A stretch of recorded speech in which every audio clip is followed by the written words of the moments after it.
But if you have on the face of the bill, don't use listed investment companies or words that are in effect that, then that's something that can distort the rest of the market because they're saying, well, why shouldn't we invest in listed investment companies? What do the government know that we don't?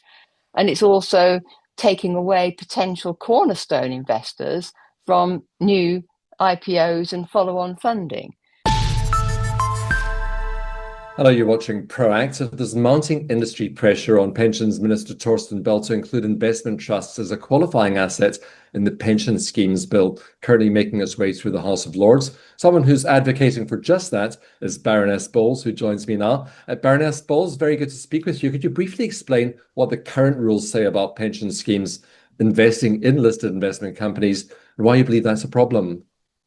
This is not current rules that we're dealing with. It's with a clause that is in the bill that's currently going through Parliament, and which, if this is enacted, then it would be on the face of the bill that the pension schemes that are the so-called DC default pension schemes, a particular category, but a very large and important category, have to do their investment in private assets not via listed investment companies, which of course has for 150 years been one of the routes by which just such investment has been done.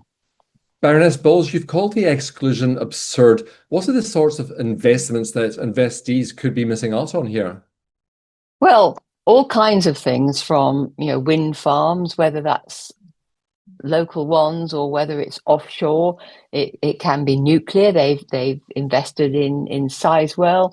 It's hospitals, schools, lots of things that are actually some on your doorsteps and some are big.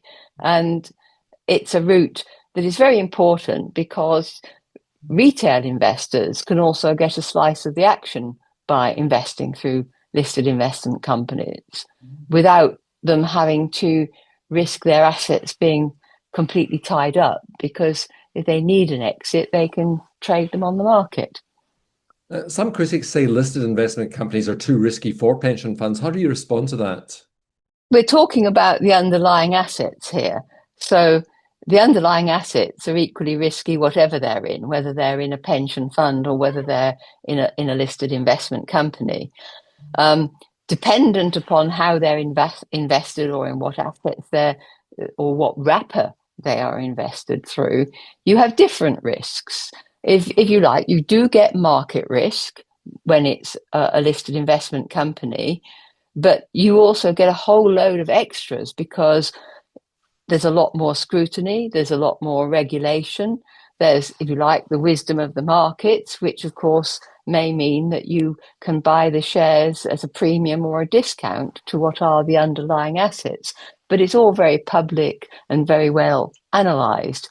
If you're in an open-ended fund, you don't get that amount of analysis or that amount of ability to get your investment back straight away. I mean, the sorts of funds, well, a fund that was specifically invented for this was the long-term asset fund, where you'd have to give 3 months notice and you could end up being gated. So I wouldn't say that one is more risky than the other. You've got different risks, and that's why they're actually rather complementary.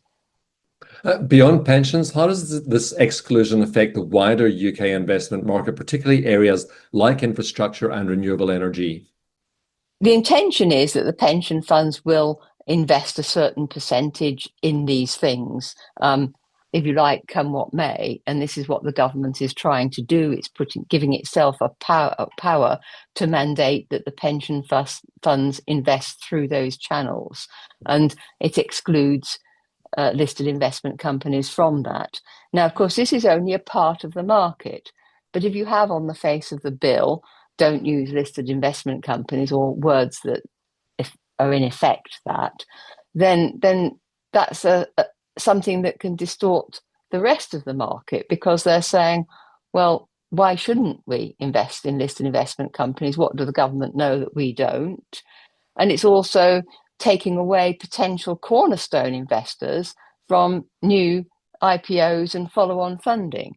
So it's altogether damaging for the whole of the market or potentially damaging for the whole of the market in listed investment companies. You've tabled amendments in the House of Lords. What's the government's response been so far? Well, so far, they haven't been interested. They've said that the reason why they've got this exclusion is because it's to agree with the Mansion House Accord. And it's true, in the Q&A accompanying the Mansion House Accord, it does say not via listed funds, which is another way of naming listed investment companies. But that wasn't the choice of industry. The Treasury instructed the ABI to have that exclusion. That happened both during the negotiations and right at the end when this Q&A was being prepared, that the governments didn't like the one that was there and wrote back with these words.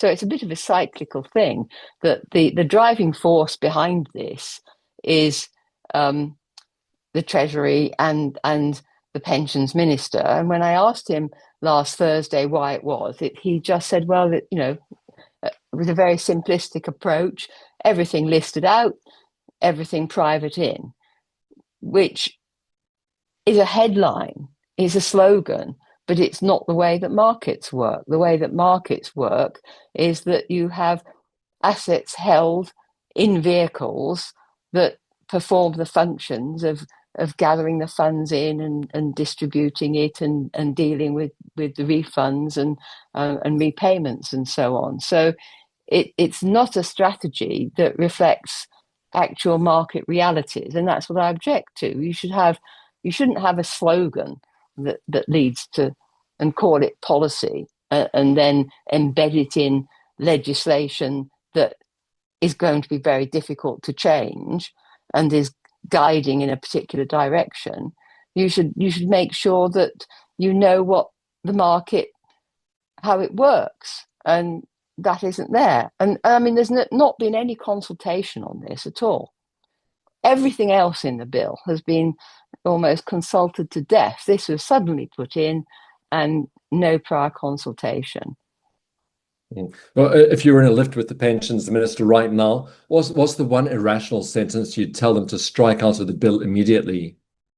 Well, I'd say that there's a whole sentence there that deals with the exclusion.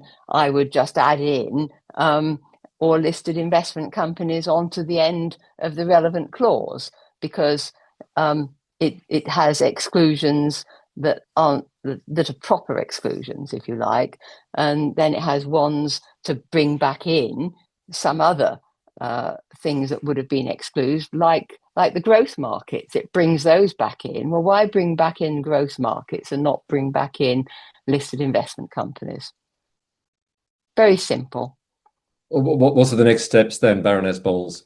Well, we've been through committee stage. Now, at committee stage, it's not normal for us to move amendments in the Lords. It's a discussion phase, and all my attempts have been sort of rebutted. We're now coming up in a couple of weeks' time to the start of the report stage, and amendments are going in again. But these amendments, some of them, we will vote and either take out this particular exclusion or take out the whole of the what we call the mandation clause, with which there are other concerns, because why should the government be instructing trustees what they've to invest in? So that, if you like, there are nested concerns around this particular clause, and we will be voting on some of them and hoping to change. We'll be following that progress then. Thank you very much, Baroness Bowles, for your insights into this. Okay, thank you very much.